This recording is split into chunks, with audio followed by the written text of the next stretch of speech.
सावन और भाद्रपद मास के बीच आने वाली परिवर्तिनी एकादशी, जिसे पद्मिनी जलझूलनी या देव परिवर्तन एकादशी भी कहा जाता है, का अत्यंत महत्व है।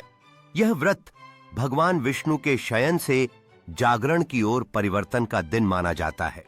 कथा इस प्रकार है। बहुत समय पहले सत्य युग में एक महान राजा थे, महाबली। वे अत्यंत दानी, वीर और धर्मात्मा थे। उनका राज्य सुख शांति से भरा हुआ था, लेकिन धीरे धीरे वे अपने पराक्रम से तीनों लोकों पर अधिकार करने लगे। जब उनका प्रभाव देवताओं पर बढ़ने लगा, तब सभी देवता भयभीत होकर भगवान विष्णु के पास पहुंचे और उनसे रक्षा की प्रार्थना करने लगे। भगवान विष्णु ने देवताओं को आश्वासन दिया कि वे समय आने पर महाबली का अहंकार दूर करेंगे। कुछ समय बाद भगवान विष्णु ने वामन अवतार लिया, एक छोटे से ब्राह्मण बालक के रूप में। वे राजा महाबली के यज्ञ स्थल पर पहुंचे। राजा महाबली बड़े दानी थे। उन्होंने वामन देव से कहा, हे ब्राह्मण, आप जो चाहें वरदान मांग लीजिए।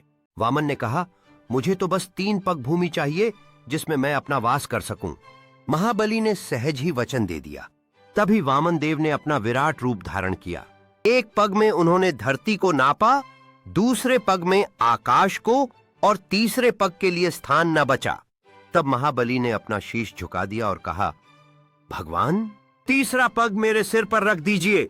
भगवान वामन ने राजा महाबली को पाताल लोक में भेज दिया, लेकिन उनकी भक्ति और दानशीलता से प्रसन्न होकर उन्हें वरदान दिया कि वे वर्ष में एक बार अपने राज्य और प्रजा से मिलने आ सकेंगे।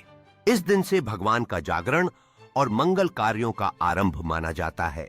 इसी समय भगवान विष्णु ने देवताओं से वचन दिया कि वे 4 महीनों तक क्षीर सागर में शयन करेंगे और भाद्रपद शुक्ल पक्ष की परिवर्तिनी एकादशी के दिन करवट बदलेंगे, यानी देव शयन का परिवर्तन होगा।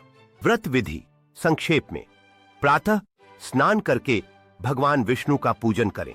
इस व्रत को करने से पाप नष्ट होते हैं, मनोकामनाएं पूर्ण होती हैं, विवाह, संतान, सुख समृद्धि की प्राप्ति होती है और भगवान विष्णु की विशेष कृपा प्राप्त होती है।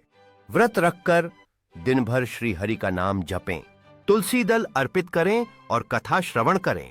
रात्रि जागरण कर अगले दिन द्वादशी को ब्राह्मण या गरीब को भोजन कराकर व्रत का पारण करें।